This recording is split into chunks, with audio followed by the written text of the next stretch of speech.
said in the introduction, Tina brings the reality to all the theory that we heard about earlier this morning.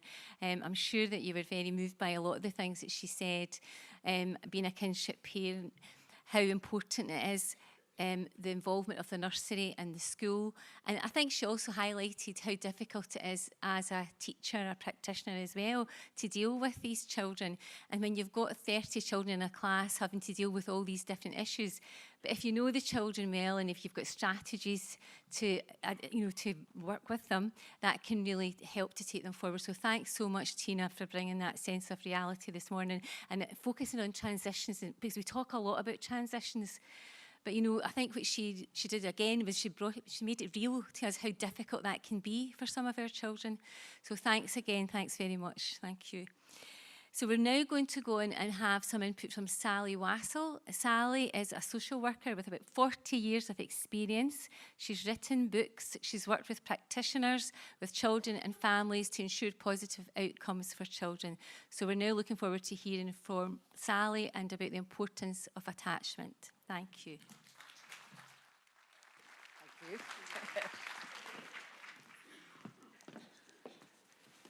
Oh my goodness. I arrived this morning and somebody had arranged wonderfully, June actually, to keep me a parking spot. A parking spot in front of the Civic Centre in Motherwell. Whoever gets that? So I'm thinking, this is amazing. This is wonderful. I was spotted by Sharon, one of your colleagues, who said that Sally Wassell's moved those cones and nicked a parking spot. Now I know why I was given a parking spot. It's to compensate in some small way for having to follow the folk who've spoken already. So Alison and Tina, my goodness, how to follow that. And to add to that, I'm not only low-tech, but I'm English. In the west of Scotland, what a cheek, Anyway, I'm thrilled to bits to be with you. One or two people may remember in the audience, it's such a long time since I was working with social work practitioners in Motherwell. But I do remember embarrassing a group terribly. I was remembering this at coffee time. It was the last time that Mark McGee was manager, and we were having lunch alongside the players and Mark McGee, and the group nearly, they nearly walked out, I think, because I went over to Mark McGee to have a chat with him, because I know his mum. So embarrassed they were. So that's my last kind of red-faced memory of from being in Motherwell, apart from the fact that I could never find out where I was going, but there we are. So I'm going to talk with you about the importance of attachment. And I think we've had such powerful presentations this morning about the impact, the long-term impact of these attachment relationships in very early childhood. The challenge of repairing those relationships, if you can, over time. And how much stickability and self-awareness it takes to actually do that.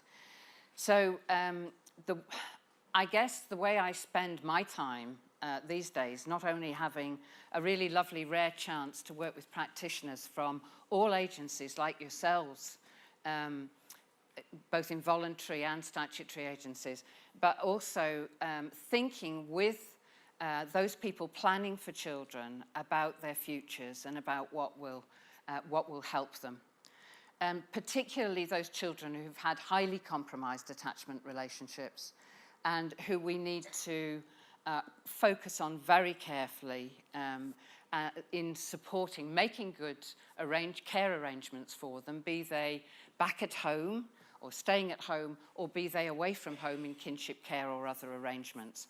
And I'm often in those places in court where I'm trying to explain what we mean about attachment issues. And I just want to acknowledge that two things.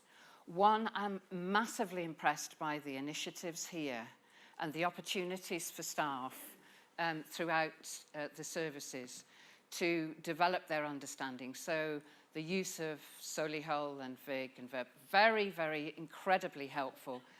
The other thing I've got in my mind is how challenging it is for practitioners in Scotland to communicate this understanding in other decision-making forums out with our authority. For example, I'm thinking about the social workers, teachers, other folk, health visitors, appearing at children's hearings, appearing in court to make good arrangements, to make the right decisions for the children that will help them repair.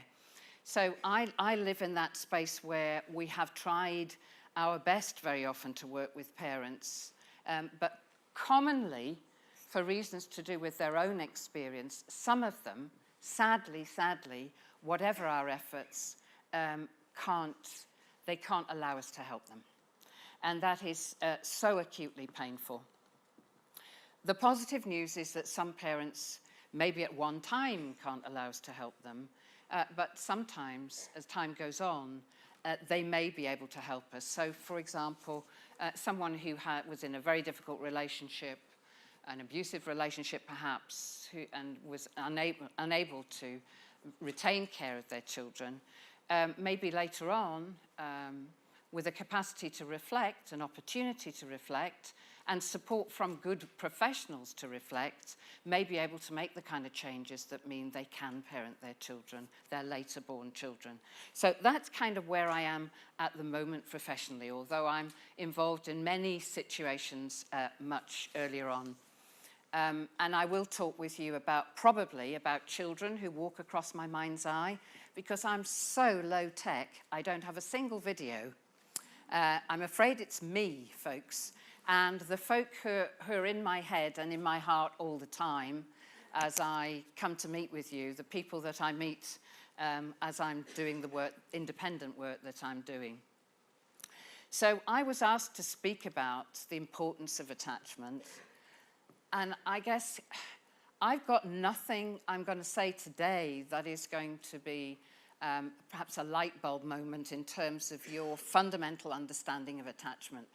Everybody in this room is being supported than in just about any other authority I've come across to develop an understanding of attachment and its importance. What I want to share with you are some frameworks for thinking. Because I don't know about you, in times of austerity, whatever supports you're being given, I know that you're also struggling with a lot of, high demand, many people to work with, and there are terrific challenges in that. And maybe it helps sometimes to have some frameworks for thinking so that we can have some pegs on which to hang our observations. I'm going to be talking to you before lunch, and I promise you we will finish by 1 o'clock, definitely. And then I'm going to be talking with you afterwards about part of the GERFEC framework. So I'm going to be talking with you about that. But I guess the common theme here is how we make sense of what we see. How we make sense when we go on home visits and we're seeing pieces of interaction between parents and children. How are we thinking about analysing those observations? So I'm going to talk to you a bit about that. The themes I've been given are what happens when early attachment needs are not met. I think we've heard volumes from Tina about what happens when attachment needs are not met.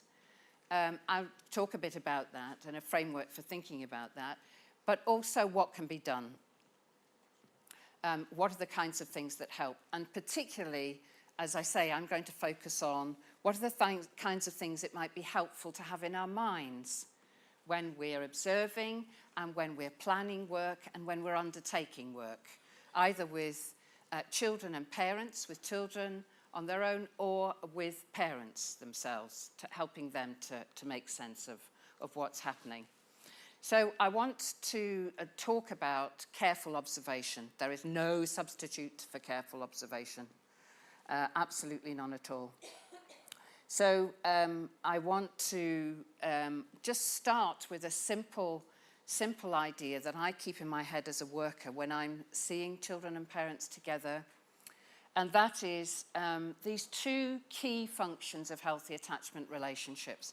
I guess what we've had from Tina and from Alison are the illustrations of that, what I'm doing is pulling us back to the basic kind of shape of some of these ideas behind it. Gosh, can you smell lunch, folks? This is tantalizing, isn't it? Okay, so 2 functions of healthy attachment relationships. What is Tina doing? She is reducing anxiety in the child. She is helping the girls to regulate. So she's using her relationship with them to help them to regulate. So when we're looking at relationships, when we're on home visits, we're all over the place on our own very often as health visitors, as early years workers, as social workers, whatever our remit, we're often on our own. So how are we making sense of what we're seeing? To what extent does the relationship, if you're visiting as a stranger, the relationship with the attachment figure, to what extent does that actually soothe the child and reduce anxiety? Because that is going to be a really important thing for us to keep our eye on. And it's not only for assessment, but it's also for structuring work. And to what degree is the child able to use that secure base of the relationship for exploration, which for little children is play. So to what extent can the child explore safely away from their attachment figure? And those are kind of fundamental frameworks. I've just got those questions in my head when I'm seeing what's happening. And quite often the securely attached child might be very wary to begin with, will seek comfort, reassurance, but then will return to exploring. Really interesting how that wee one with the still face experiment, isn't that excruciating to watch? Just how quickly she learned to return to playful interaction when the engagement was there. That tells us a lot about what's in place within the relationship. So I'm seeing many parents and children together, but probably not in the sustained way that many of you are, with less of an opportunity to do structured work. Although I am working with some teen mums in Fife at the moment, with them and in a reflective way as well as with their children. So what I want to do is just think about what interferes with healthy attachment, because there can be clues here as to where to put our energy. Really interesting, somebody was asking me the other day if I would do a parenting assessment in a situation where there are worries about whether little children can be cared for at home, older children have been moved away from home, etc. And it really seemed obvious to me from the worker's description of the factors in the parent's circumstances that actually there needed to be close attention there to what was the parent able to say about their own experience, their current experience, their past experience of being parented. If you like, what we call the ghosts in the nursery. What can we glean from our awareness of parent circumstances? Because very often, these kinds of circumstances here are the kinds of things that get in the way. I haven't told you to beware, actually. My boys, my stepsons, will always say, oh, when I'm getting ready to do something like this, oh dear, slow death by PowerPoint. So I hope it's not going to feel like that. But because I just use them as a kind of prop, as you can gather, for talking away. So the crucial issue is the way in which the parents' problems interfere with emotional availability. I've just been working with a really difficult situation where a mother's own history of profoundly abusive experiences is right now completely interfering with her capacity to attune to some very similar experiences in her own daughters. So poor woman, she's not only had dreadful experiences, she's actually resisted an opportunity to reflect. And so she is unavailable, effectively unavailable to hear their distress and respond to it. And the chaotic behaviours that we see in the children as a result of that are no surprise. So very important that we keep our eye on what's been the parents' experience, how can we support them? Because if we support a reflective opportunity for them, there's much more of a chance that that parent can actually make changes to their relationship with their child. I've actually been working with kinship carers recently who have taken care of a little girl who was seriously abused by her mother's partner. So this is an aunt, a maternal aunt and uncle, caring for a little one who was seriously abused. Now, the fascinating thing is these two, the mum and the aunt, had, to all intents and purposes, from the outside, the same parenting experience.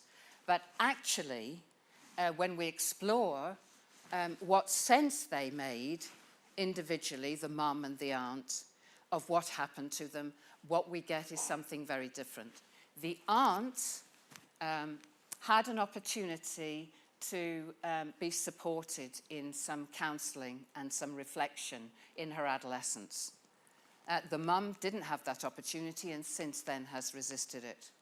What is fascinating is the difference that that opportunity for reflection has made.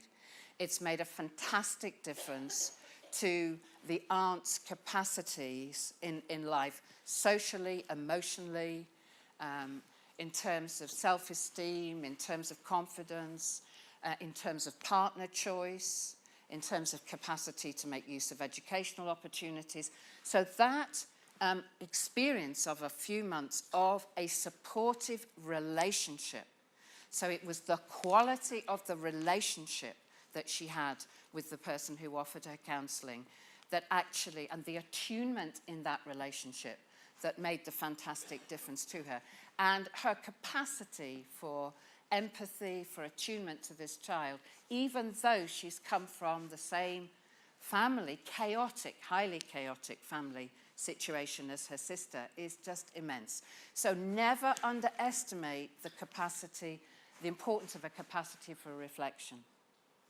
And one of the things that Tina referred to, and I just think this is massively important when we're working with the children, and I know that I'm going to come to this in a bit, is the importance of a coherent story. So the importance of helping the children to make sense of what happened and why. I was working with a residential school just recently, a wee boy who was very neglected at home, but then couldn't remain with his carers, with whom he wanted to remain. And we've had the really challenging job of putting together an explanation for why that placement didn't work, which actually makes a kind of sense to him. And that is so challenging and so painful for us that quite often we avoid it. So we were kind of partners in the school thinking, how can we help this boy to make sense of it? That when he got worried and frightened, he got anxious. And when he got anxious, his behaviours were a bit all over the place, which he understands. And when he was a bit all over the place, his carers maybe didn't understand that completely and got a bit strict and got more and more strict. And so it kind of escalated. It's been really interesting since we've been, it's not only the management of his behaviours that are making a difference to this boy now, it's how we're talking with him about the reasons why what happened. And this is kind of a lifetime job, I think. We'll be doing it again with him when he's 10, 11. We'll be doing it again with him as a young adolescent, again as an older adolescent. And the great, great news from Dan Hughes and other researchers and practitioners is that actually there are opportunities in early and late adolescence for young people to benefit particularly from an opportunity to reflect. So it's thinking, you as that worker in whatever capacity you're in, alongside that young person, can help them to begin to make sense of what happened and why. I was with a worker in one of the island communities recently who's been working with a wee tot of 4. So she's been talking with her about how she couldn't be at home with her mum. So she understands that she couldn't be at home with her mum because her mum drank dirty juice. It's an explanation, she's only not quite 4. And that the juice made her sleepy, and sometimes it made her do a lot of shouting and whatever. But the effect was she left her at home, and sometimes she was left in the dark for a long time, and sometimes she was hungry, etc., etc. And an absolutely simple explanation, which has helped this little one to begin to confide in her carers, who actually are also kinship carers, about some of her memories of that experience. The power of that opportunity when she's so small, which can be built upon as she grows older. You might not like the precise explanation for it, but she's got it, this little one. She understands, and she's connecting it with her memories. So that forms the basis of a capacity in this poppet to reflect on her memories, her thoughts and her feelings about what happened, and to make a coherent sense of why it is that she's not where she is. Now, she's having highly protective care, and I think we're very fortunate. She said to me, I used to be stinky. Now I smell of Daz, she said. So that's her way of telling me what's one of the things. So we know a lot about ill-attuned responses and initiatives from attachment figures. These are precisely the kinds of things that were happening with this little 4-year-old. Her mum would leave her, she'd decide to go out and socialise, and she'd leave her in the house in the dark. She would lock all the doors, there would be no lights, etc., etc. And was variably responsive to her. She had good intentions. So, you know, people might say to you, well, she loves her child. I had no doubt she loved her child. But that did not translate into consistently attuned responses. And it didn't translate into reliable caregiving. So some people say to you, I was in an office the other day when people were talking about children who we know now were incredibly seriously neglected. And one of the people who had been seeing the children at home was saying, well, they looked all right. They looked okay. They looked quite happy, really. And I think this is a point that Tina made as well. We've got to be really careful, because these children accommodate. They have no choice but to accommodate less than reliable and responsive care. So it's really important that when we have good frameworks that guide our observation, so that we're able to attend to caregiving and go beyond what's superficial. I know many children that I have worked with who will look all right because they dare not look all right. It is not safe to not look all right. It's not safe to signal your needs, or they've given up because their needs aren't responded to. Very interesting. I was just thinking about the multiple carers. I think Tina made that point more powerfully than ever I could, that the multiplicity of carers is just such an extreme adversity, because it strikes at the heart of the security of those primary caregiving relationships. And I was just in London at an adoption conference where they were looking at how children heal in adoption in terms of attachment. And what they discovered, interestingly, these young people, they researched them when they were when they were in primary school age, and now they're looking at them as adolescents.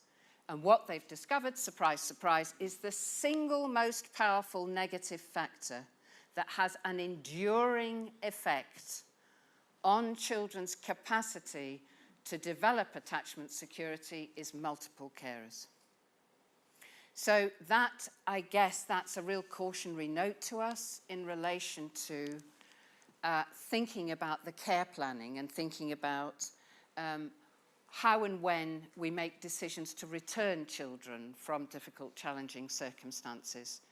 And I don't know what your situations are here, but because I'm on the kind of sharp end of that, I'm aware of children we've worked with. For example, I'm thinking about girls who are actually placed at a distance now and have been with their carers for about 6 years, going into puberty, serially going into puberty. And what's particularly interesting is that actually one of these children returned home again. The others were kept away and one returned home again. So the older ones remained in protective care, whereas the younger one was returned home. I think the assumption was she might be easier, and they would return her first. Actually, the damage done by that second return was probably much more profound than the early challenges in the caregiving, because she'd had a tantalizing glimpse of attunement and nurturing. And we're very challenged in the way that Tina's describing, with a girl who is hypervigilant, watchful, easily stirred to dysregulated behaviour, and we're having to put all kinds of things in place to support and help her. So I thought it would be important. These are just simple things that I use when I'm seeing families, working with families, and I'm very interested always in what's happening with development. Now, I can't stress that enough, because when attachments go wrong, we often see the signs in development. And I just want to emphasize this really important issue of keeping our eye on neglect, because I'm thinking about these 3 children that I'm just working with at the moment, where the issue has been chaotic neglect. And when we're looking at the impact of the neglect, it's been really powerful, the effects on development. And interesting, we might think children who are older and who've been longer in difficult circumstances may be more negatively affected. So we might see more negative effects in their development. Actually, the older child in these circumstances had some good aspects of care. But sequentially, as the siblings came, the quality of care unraveled. So the little one has actually been more damaged than the older children in terms of her development. Hardly vocalizing at all at a year old, absolutely flat head, lots of different things for us to worry about. So I'm just going to quickly trot through this simple framework. So I'm always looking at what's happening with development, because as Tina illustrated, that can be so clear, and we'll just kind of have a little canter through some of the developmental domains. Behavior, self-esteem, and attachment security. So keeping an eye on developmental progress, there's no substitute. Some of my most valued colleagues are health visitors and early years workers who have incredible yardsticks in relation to early development.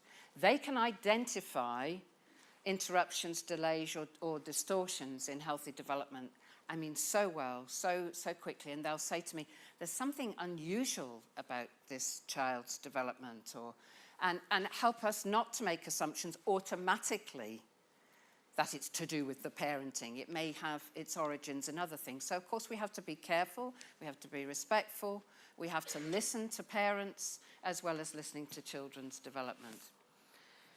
But some of the effects on emotional development, I think we've just had illustrated, both by Alison and by Tina, can be really profound and very long-lasting. And one of the things I'd want to kind of emphasize is, I don't know about you, but we don't always meet these children in trouble as teeny-weenies, especially where there are issues of neglect.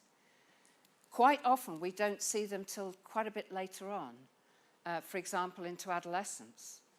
And it's only when we begin to attune sensitively to their experience that we might realize that the building blocks of development never were there.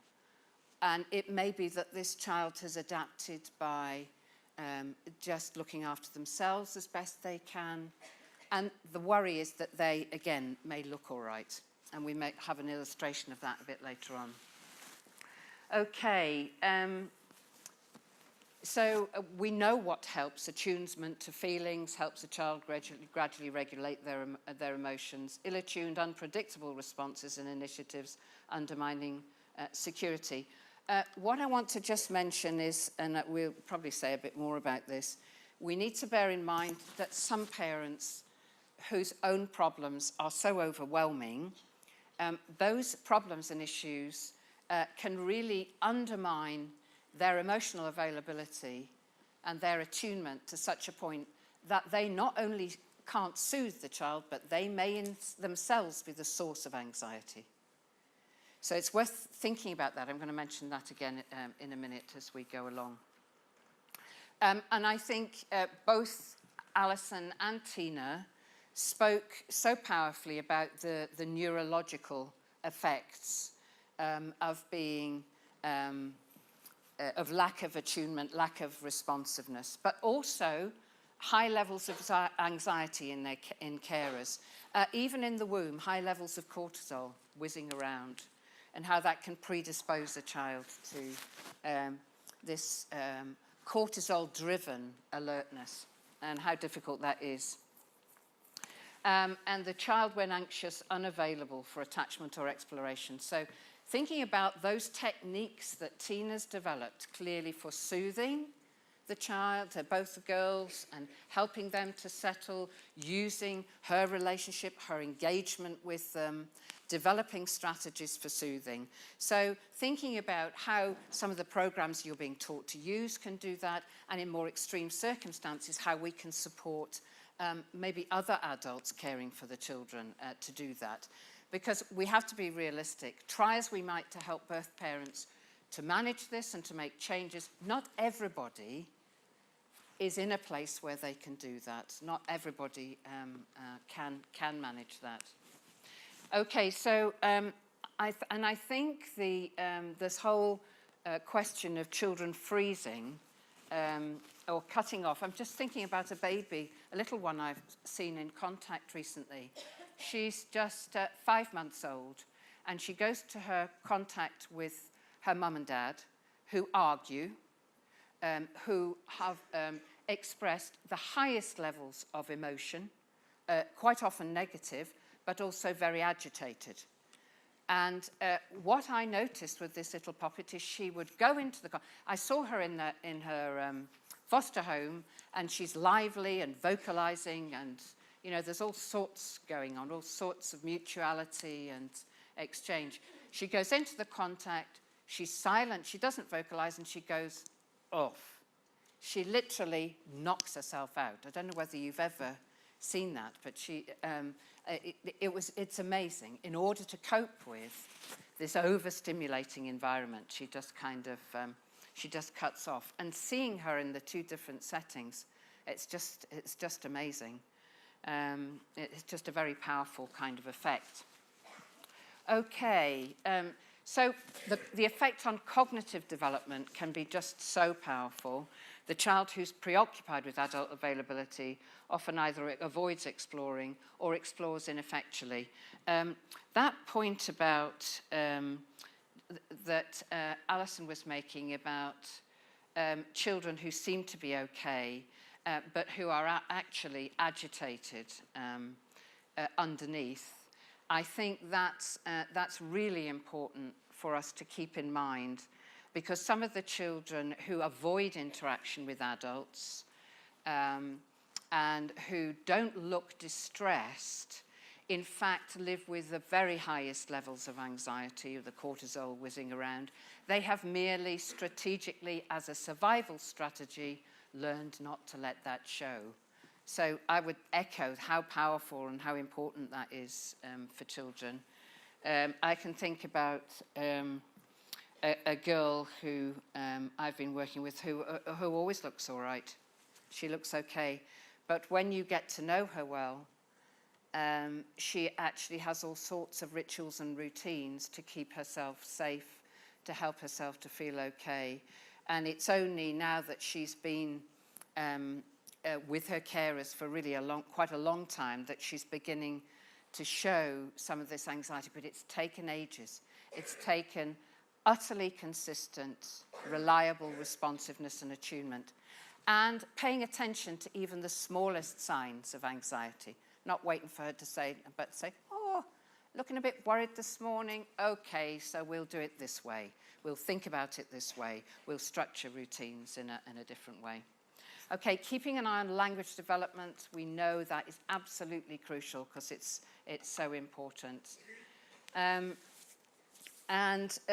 remembering that it's not just the availability of food. Some children are so anxious and they experience such a lack of attunement from their carers that they may not thrive physically, despite the fact that there is food available. I don't know whether I'm sure there are folk in the audience who've seen children go into other care settings, perhaps with kinship carers or other carers, and see the child kind of blossom and grow. And we need to be aware of that and to measure that growth, measure that reparative growth, because it's often very, very revealing. So, and of course, medical neglect can be massively important. Discovering that this little girl that I was working with, I thought, do you know, she's not getting it. And the carer was saying, oh, well, her aunt was saying, she doesn't listen to me. She's just not listening to me. What did we discover? She actually had some significant hearing loss. Why did she have significant hearing loss? Because there had been untreated ear infections. Surprise, surprise. Okay, so we know that a lack of emotional availability, a lack of responsiveness can have these different effects. What I would also say, just stress, is the lack of healthy boundaries, which, as Alison was saying, affects conscience and moral development, which is so important. If you don't have somebody who cares about you, how do you develop a capacity to care for others? How do you develop an attunement and empathy for others? How do you develop a conscience? And that's sometimes underrated as a negative developmental effect, the impact on moral development. Thinking about behaviours, do we notice any particular patterns of behaviour? And what I'm going to stress with you is that quite often, when you get into attachment theory, we might pick up the message that we're expected to categorise attachment really precisely, diagnose it in terms of, oh, it's in this particular category, or it's in that particular category. I had a really interesting experience of teaching on the same platform as David Howe. You know, David Howe, the attachment man, British attachment man, English attachment man. Spends a lot of time in Scotland. But he asked me, he was doing a lot of court work, and he said, you know, he's the man who's responsible for a lot of this the patterns, identifying the patterns of attachment. And he asked me when I'm in court, he said, do you actually talk about the categories, or what do you do? And I said, no, I describe the patterns of behaviour. I'm not worrying about categorising. So I think it takes quite a bit of pressure off if I know that even David Howe is not doing that. I'm thinking, I don't need to worry about it. But what I do need to do is attend closely to behaviour. And self-esteem, so interlinked with healthy attachment. And so you can pick up so many clues in all kinds of settings. Early years settings, school settings, as well as when you're seeing children in the home. And attachment security. So again, I would say there is no substitute for really paying attention to and observing interaction. So assessing behaviour is one thing, thinking where are we in terms of the child's development and behaviour, because with many neglected children, you might have organic interruptions to development that we've not identified, so we need to be careful about that. But also thinking about the nature and quality of the interaction as a basis for attachment security. So Chums and I in Perth and Kinross developed some simple questions for just asking ourselves when we're looking at interaction in the home, when we're looking at, it's very interesting. I was working with a teacher in Edinburgh, a really experienced teacher in Edinburgh, who said to me that she had been noticing behaviours when a child was collected from school, and the child going into the transition from school back to home, quite difficult for him, really challenging. They've been trying to help the carer to understand about that, and what she's been seeing are really actually ill-attuned responses to that. So, and she was picking up, I gave her these questions, she said, that's really interesting when I look at the child in crisis. The child is anxious, the child needs soothing, the child needs predictability. You know, is that what we're seeing? So that when these chums in Perth and Kinross who work in early years, I don't know what frameworks you've got for assessing interaction. Your Solihull framework will give you tons, your VIG will give you tons, but not everybody in the room, I think, has been trained with those yet, although many people have. So I'm always asking myself these simple questions. Does the child signal their needs to the parents? How do they do that? Do they respond to the parents' initiatives? Does the parent reach out to the child to initiate contact? How do they do that? Do they do that angrily, tentatively, in what kind of way? And does the parent pick up on the child's signals of need? Do they respond, and how do they respond? So if people are interested, I sent a wee email with these presentations with a little framework that we have for, two-page framework for looking at contact interaction, and you can use that if children are away from home, but you can use that also for attuning to what's happening in the interaction you see at home. And useful there for identifying strengths and also any gaps which might need to be worked on. Useful to ask ourselves whether we pick up any clues also about the meaning of the child. Don't know whether this is a particular kind of theme or topic that comes up for you, but it's the single most helpful idea, I think, for me, and I wish I had been trained as a baby social worker years and years and years and years ago to have this issue at forefront of my mind, because when I'm thinking about work with parents and their children, I'm often really interested in what the parent thinks and feels about the child, because of course that will affect their caregiving. It will affect the behaviours towards the child. So what meaning does the child have? And sometimes we see fixed negative views that are particularly relevant. Sometimes, and it's important to know what's fueling that. So what might be fueling that? It might be things to do with parents' own unresolved conflicts. For example, the child resembles a rejected or even abusive partner. It may be that the abuse or trauma of different kinds from the parent's history has interfered with their view of the child, perhaps their view of the pregnancy, etc., and particularly if the child was conceived within an abusive relationship. That's not to say you can't work with those issues, but sometimes they're very fixed and negative, and we need to kind of be alert to them.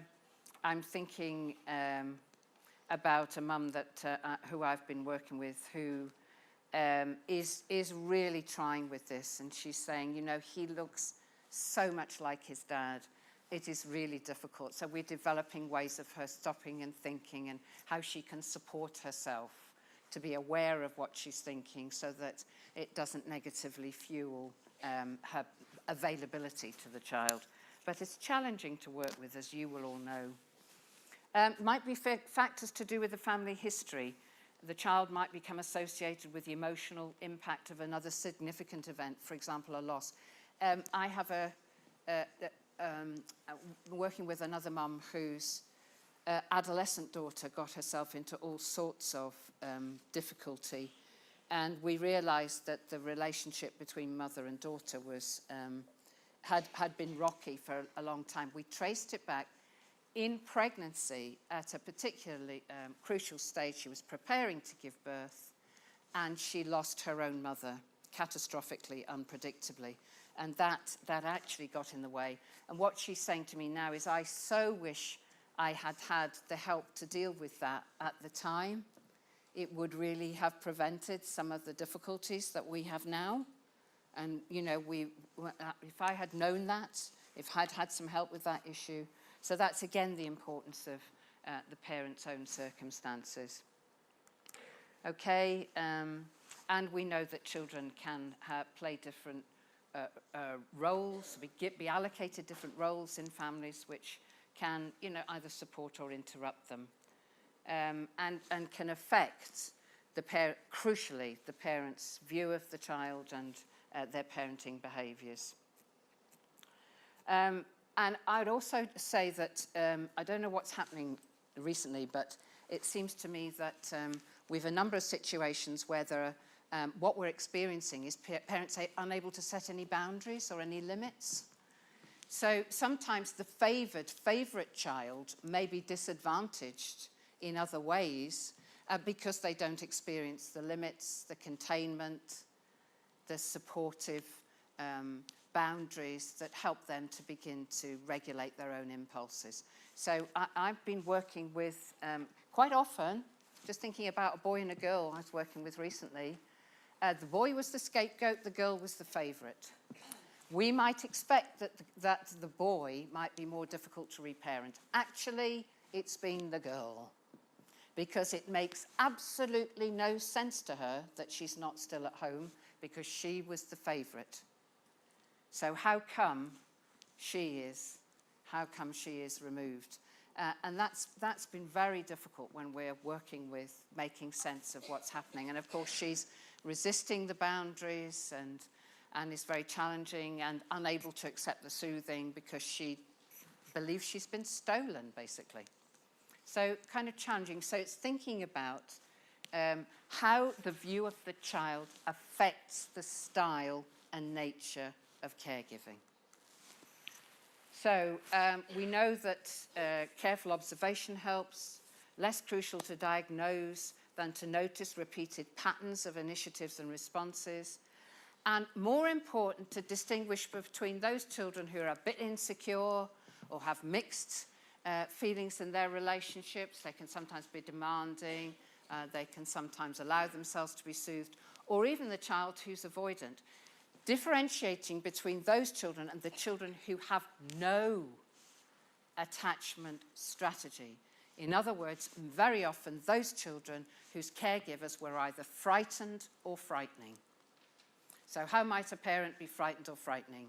We kind of know domestic violence, issues like that, but also really important to think about substance misuse and how that can affect parents, the predictability of parents' behaviours, how mental health problems, nothing to do with the fault of not the fault of the parent, that actually can profoundly affect the child's sense of security.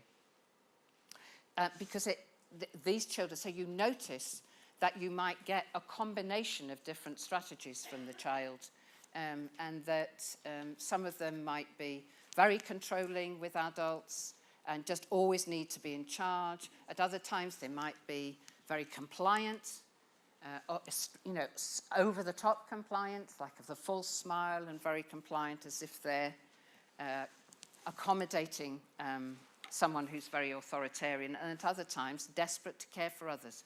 So keeping our eye on children who care for others, because if they are caring for others and their primary needs aren't met, they're going to miss out developmentally in many, many ways. We know that it's a resilience promoter to help others if your own basic needs are met. It can be helpful to have empathy for others. But being required to care for a parent figure, because otherwise the whole shebang will fall apart and there'll be catastrophe, is a different dynamic. I like these really simple, it's a really simple framework for thinking about looking at parenting, so that when I'm working with parents to support them, to increase their child's attachment security, sometimes it's helpful to have just on one sheet these kind of continuums, and then when I see examples of availability and responsiveness, or I see examples of acceptance and cooperation, then I can note them and we can build on those strengths. So just a different way of looking at what's happening, but focusing on the parenting. And why are these there? These are David Howe's extrapolation of the key dimensions that are a feature of healthy attachment relationships: availability, responsiveness, acceptance, cooperation. So we might see a parent is able to cooperate with a child. We might find a parent who is so fixed on their own play, their own solution, even winning, taking over, controlling, interrupting, interfering, that actually that might be an area that we need to work on. So again, useful for identifying strengths, but also gaps. And I would say to you, one of the things that comes through the research so powerfully is the importance of written agreements. I'd be really interested to explore with people at the workshops, you know, what, when we go around the stalls, and to talk with you about written agreements, because one of the local authorities, we realised lots of the children were drifting, those children who were very compromised and away from home, but they were drifting in terms of planning. So we put together a working agreement, a framework for a working agreement, which meant that we thought about helping the parents cooperatively to identify 3 unmet needs of the child, 1 which must be emotional because of the attachment issues and needs, and then to think about what behaviours we wanted the parent to see, we wanted to see from the parent in attempting to meet those needs, work at home or work away when the child is away from home, and actually supporting the parent, firstly with teaching, initiatives, responses, stepping back and reminding, mirroring, I'm sure, a lot of the approaches that you're already using. Then signalling a phase when we step back from the reminding and we're looking at what kinds of changes have been made and giving feedback throughout. This can make a fantastic difference in the children's hearing, I've noticed, if we're focusing on the child's needs, the unmet needs of the child. So what I've done is I pinged to you before I came, when I sent the presentations, I sent an example, a worked example of an agreement like that, where we looked at what were the kinds of things we might be needing to change. I'd be really interested in what kind of written agreements you have. And of course, the Solely Health strategies are just fantastically helpful as the VIG. And another area, when I'm working at enhancing attachments, I'll be really interested in what your approaches say to you. These are aspects of care which are particularly sensitive to the enhancing or the new formation of secure attachment relationships. Consistent nurturing routines, the jam is on the radiator. But that communicates such an important message that whatever you've done during the school day, you still get your comfort, you still get your nurturing, you still get whatever it is that helps soothe you. Supporting and modelling non-punitive, clear and consistent limits so that the child feels contained and supported by effective limits and boundaries, especially in situations of neglect. Comfort when the child's ill, hurt or sad. Making a guess about what might be going on. I've been working for years with carers from Dumfries and Galloway, foster carers, and we develop ourselves lots of ways of thinking about how we talk with the children. It's not just caring for them, and we have kinship carers as well in our group, and they have fantastic ideas about how to talk with the children to help them to make sense of what's going on. And they'll also guess about, remembering, when my 3 stepchildren, when I became involved with them, they were 6, 4 and 2, okay? So let's be confiding. The 4-year-old had a very difficult relationship with his mum and he wanted nothing to do with me. So it was really challenging, and I just thought, I don't know what I'm going to do here, because he would just do this and not cooperate. So bonkers. I mean, he was 4 years old. I would get the Hoover, and I would walk round, and I'd say, I wonder what Sally's done today that was so daft. What was that? She didn't let you wear your dungarees. She gave the wrong thing for your breakfast. I wonder what, you know, endlessly speculating about what, endless curiosity about what he might be thinking and feeling. Endlessly, and I burbled on. You'd have thought I was crazy. But I just kind of kept with it because I just was desperate. Sometimes you just think, I've got to do something. So I would wander around and I'd say things. And then one day he said, no, it's not. And from that, we developed all sorts of ways of him letting me know, perhaps without saying, about how he was feeling. And we drew stuff about feelings. And he would we did one of these sphere things with all sorts of feelings round, and he'd put the pointer on how he was that particular day, because he was getting a bit older. He's now 34, and he said, Core, it was tricky stuff, wasn't it? He said, I gave you a real hard time. I mean, we're fine now, we're absolutely great now. And he said, I just didn't know what to do with mums. And, he had and still actually has quite a challenging relationship, although there's repair going on. But it was really interesting. So quite often, we'll be working out in our minds what's going on. It's how we talk with the children about what's going on, how we make a sense of that, and how we get that kind of crucial link so that we have a language of our own, which makes for the beginnings of that mutuality. Okay, and I think I've talked about the coherent story. I just think it is one of the most valuable, protective pieces of work you can ever do with children for their futures. Tina was reminding me that I worked with a mum. She remembered I was talking about a mum I worked with years ago. I'd forgotten this story, actually.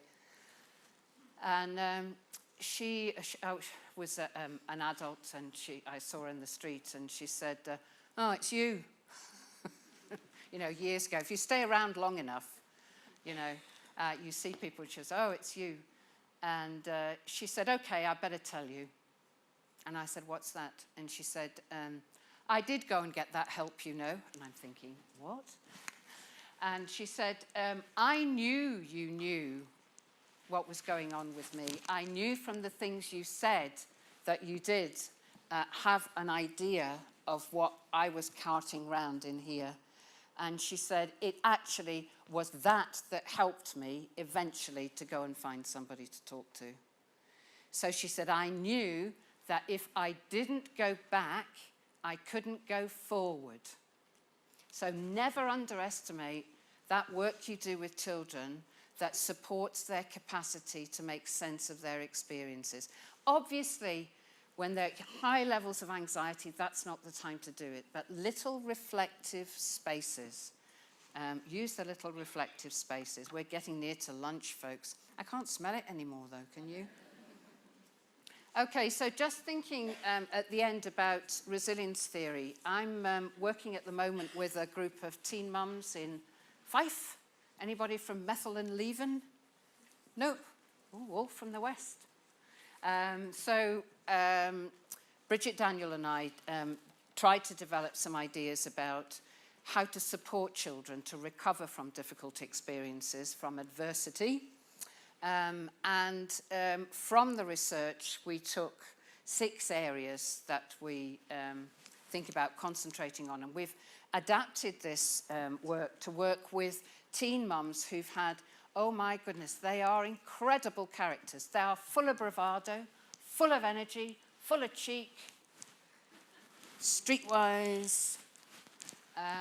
And when you get linked with them, what you pick up is the deep sadness and sense of rejection, sense of failure, sense of self-blame that lies just underneath the surface. because of some of these experiences of abandonment and often poor early care that they've had. My golly, are they using these groups for reflection? You just light touch paper and we're off. And I think it's, I just have to trust that that process is valuable. How do I trust that? Years ago, when I was working in Pilton in Edinburgh, I was working with a child psychiatrist, and we decided to run a support group for mothers whose children were on and off the child protection register, where there was terrible anxiety for their well-being. And I also ran a group for carers, day carers, who were looking after their children. Their day carers were so critical of these parents, I can't tell you. They're hopeless. You know. But really interesting what their observations were when time went on. So we structured this group that we would do lots of lovely teaching about child development. Okay, we'd teach them about this, that, and t'other, and it would be really helpful, and it would fill in some of the gaps in their own experience early on. And I don't know why, but by chance, this is years and years ago, we started asking questions about the parents' histories. And what happened was that just took off. And I was getting really anxious. The weeks were going on. We're talking about these experiences that the parents had, their connections with their current lives, etc. And I'm thinking, we haven't done anything about these developmental things that we promised. Fascinating that after a number of months, the day carers started to say, we don't know what's happening. We don't know what you're teaching these people. You must be teaching them amazing things because their parenting is changing. We're seeing not only that they're different when they're meeting their children, they're different when they're leaving them, but the children are also calmer and more secure. So fascinating, and that was just from a process of reflecting on what had happened to them. And of course they developed a support group, and they helped one another, and they said, I've seen you with that Tommy MacDonald. You know he's dangerous, don't you? What are you doing with him? So really challenging one another about keeping themselves safe, looking after themselves. So that was like years ago, and that's just stayed with me. So thinking about the value of ideas from resilience theory, and surprise, surprise, what's the most important one? A secure base. So we're enhancing, as you are, and Solihull and all these other methods, and these baby initiatives are wonderful. Reflecting a child's need for security, enhancing the emotional support available. I know you're doing all of that. Never forgetting that education and learning are vital. These three very neglected children that I was working with a wonderful teacher in Edinburgh. She has been a crucial part of their secure base for years and years. She communicates how much the care, how much care is available from the school setting. And actually, these children, when they're in a better caregiving circumstances, the delight with which those same staff can celebrate the learning that the children are now able to begin to concentrate on and do. Talents and interests, an obvious one to work on. Friendship skills, crucial. Okay, so why might Tina be keen that her girls develop friendships and retain friendships? Because in adulthood, for positive mental health, anybody who's been through adversity, a warm, confiding relationship is protective against mental health problems, anxiety, depression. We know that. So that from that the very powerful, nurturing relationship she's developing with these girls and has developed over years now, those extending to her supporting the girls to manage friendship, which doesn't come easily for children who can't regulate. And so she might be saying, okay, I'm going to tip you the wink when I think you're losing it, and we'll do something different, we'll change it, supporting those capacities. Lifelong importance, as is the language for feelings. So if you're ever doing that work, which I know you're doing a lot of the time, early years, school, wherever, that emotional kind of competence, really, really crucial. And this whole notion of supporting problem-solving skills. you're doing that all the time. There might not be, the children might not be perfectly regulated, but in your settled moments, you're helping them to try and think through a problem, how you're going to manage the day, how you're going to manage that difficulty. And lastly, the whole thing about empathy for others, rewarding kindness, etc., because that helps the children to make an active contribution and to really reverse the effects of neglect when they feel so powerless and that they don't have anything to offer. So those things are really helpful ideas, and I know that some of the methods that you're working with at the moment actually do support those ideas fantastically. You can imagine that what we're doing with the group in Fife is reflecting on these areas in their own lives, in the past, in the present, and also in their little ones' lives. And it's amazing how powerfully they're applying the ideas to their teeny tots. Okay, so I want to finish because it's going to be lunchtime and you're so patient. So whatever the theoretical framework or practice approach, what we know, and I do think, I mean, of course it matters whether it's solihull or vig. Okay, those particular methods speak to us powerfully about the link with attachment. So of course the framework is helpful. But what's most helpful is the way in which the systems you use support you to be aware of that, like the verb, how that supports you to be aware of your own responses, like Tina was so courageously saying, you know, we've got to be aware of what we're up to ourselves, our empathy and skills, because they're central to effective change and progress. So the question I was going to leave you with, because it's something I'm curious about, is in times of austerity, what are the things that keep you going as workers?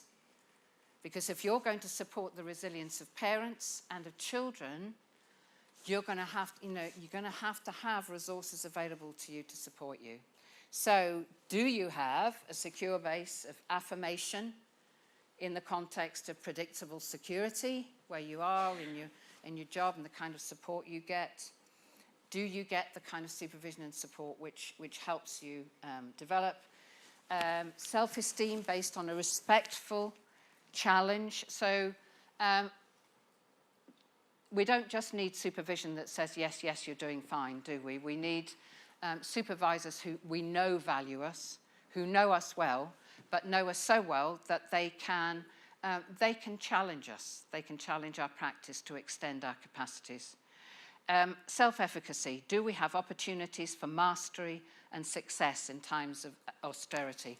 What it sounds like to me is that the frameworks that are being developed from your statement of intent in relation to attachment, they are so promising. And actually, I'm envious.